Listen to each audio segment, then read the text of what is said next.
morning, welcome to another video. If you guys are new, my name is Jackie. It's 5:55 a.m. and I've got to have my pre-workout snack. So I'm going to show you guys how I log my food today, and I'm going to whip out my phone, do a screen recording real quick. So I'm just having a banana and a tablespoon of almond butter for my pre-workout snack. I am going to have a full breakfast later after I go to the gym. So I'm just going to log those really quick, and I'm going to go into meal 1 and hit multi-add and add.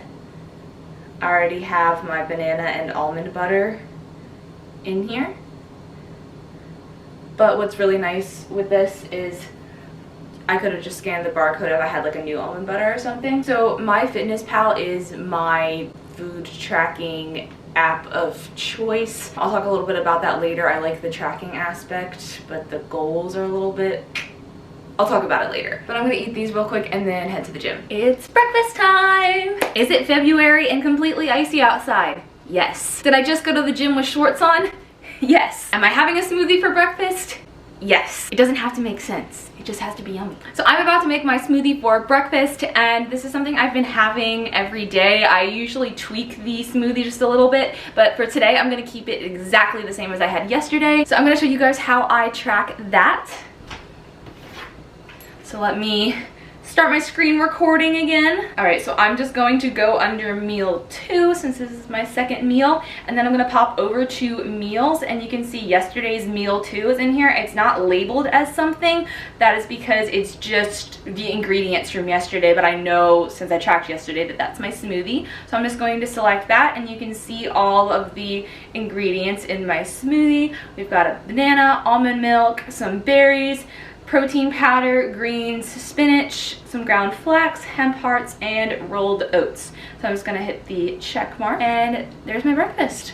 So my smoothie is made and I'm about to get ready for the day. But before I do, I wanted to talk a little bit about the numbers game of tracking. Where should you start? And the first thing you should do is start where you are. That's something I've said many times before. That is one thing I don't like about MyFitnessPal is the calorie calculator. Pretty much all calorie calculators are wrong.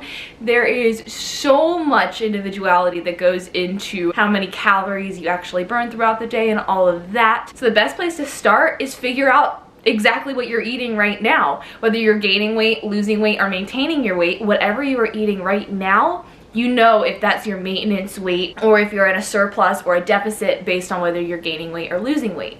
So start where you are, track your food for at least minimum a week. A month is preferable, especially if you're a woman who has a natural menstrual cycle, because you want to start out with the average of what you're already at eating before you try and make some drastic changes based on some calorie calculator. Just start where you are. And then as far as what you should track, the simplest things to track are calories and macros, and those are great first steps to track, but there are so many other nutrition categories to track, like your fiber intake, your sugar intake, sodium, cholesterol, all of that stuff. But calories and macros are a great place to start to begin understanding your food. And that's really what tracking is for, is to understand what you're actually putting in your body. It's not to get everything down to some exact science of exactly what number of calories you're gonna lose 2 pounds a week at. It's just to be aware of what you're eating, know what's high in protein, what's high in fat, what's high in carbs, what's high in calories, and all of that stuff. Knowing what you're putting into your body is really important, and tracking is going to help with that. So I recommend starting with calories and macros. But I'm going to get ready for the day. I've got clients in like 15 minutes, so I gotta get ready and shower all my gym sweat off. All right, so we've got lunch. My camera will focus on it. We've got some green beans, sweet potatoes, and regular potato fries, and some chicken breast. And I'm gonna add a little bit of this Primal Kitchen unsweetened ketchup. And that is going to be my lunch for today. So let me actually start my screen recording and show you how I'm tracking this one. Alrighty, so I'm going to hop over to meal 3 and add each of these ingredients. So I'm gonna add my green beans, and I had all of these yesterday in my lunch, so all of the amounts will be the same, but I'm just showing you how to add things individually. So for example, actually, if I wanted to add my chicken breast, can see here, this is set to 8 ounces, but I'm having about 6 ounces today, so I'm gonna change this amount to 1.5 servings, which adds up to 8 ounces. So I'm gonna add that in today. I'm gonna add in my sweet potatoes. And again, these are the same amounts that I did yesterday, which is why I'm not changing the amount that's already stored in there. MyFitnessPal will keep whatever the last amount you stored of that food. So if you have a common same serving, then this is really great so that you don't have to change it each and every time and show exactly what you logged. It's already in there. And then I'm just gonna add the ketchup. And there is my lunch. So before I dive in and eat this, which I really want to do right now, but I kind of touched on this earlier, but I wanted to dive a little bit deeper into it, and that is to use your own nutrition goals. Don't use a calorie calculator, because these can be like insanely off. Like if you even just try pulling up online 3 different calorie and macro calculators, and I'm sure you'll end up getting 3 different amounts of what you should eat, and they could possibly be drastically different results depending on which calculators you use in your specific body stats and goals.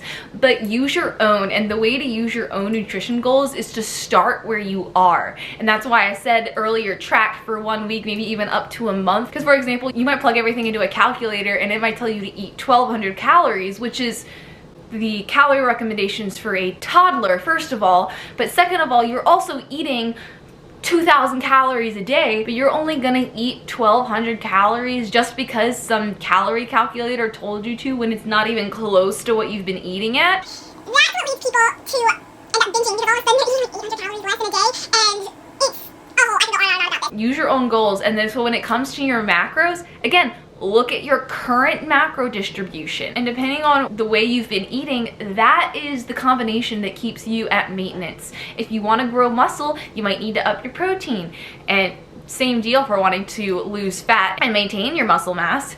You might be feeling really fatigued, so maybe you need more fat to hold you over. You might not be getting enough carbs, and you can play with those, start increasing and decreasing them based off of your goals. And it's just, again, playing around with them, noticing the days when you feel better eating more or less of a certain macro, and the same for all the other ones. Just experiment with that. Don't trust some random calorie calculator. It's not gonna give you a good recommendation. So that is my little lunchtime rant. I am going to devour this and talk to you guys later. Guys, I've been working, and I'm sorry if the lighting changes. It's cloudy and it might get real dark in here at some moments because I'm gonna talk for a second, but I can't just wait forever for it to only be sunny to only get my clips. So I'm gonna eat. I'm starving. So I have something I actually am not used to making. I decided to make my own trail mix. And so this is what it looks like. As you can see, it's too heavy popcorn as far as like looks go. Taste wise, it's amazing.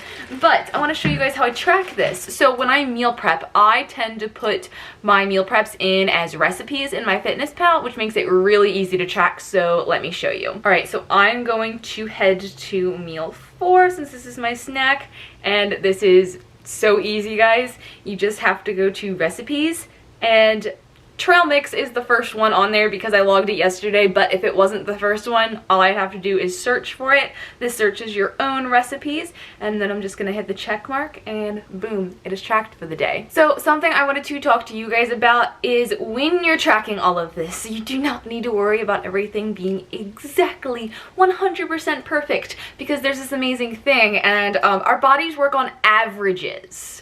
So getting the exact calorie count each and every day, now if you get the exact calorie every day, then you're going to be on average what you wanted, so that's great. But you can be a little bit over and then a little bit under and average it out. It's fantastic. And that's in regards to just how you eat.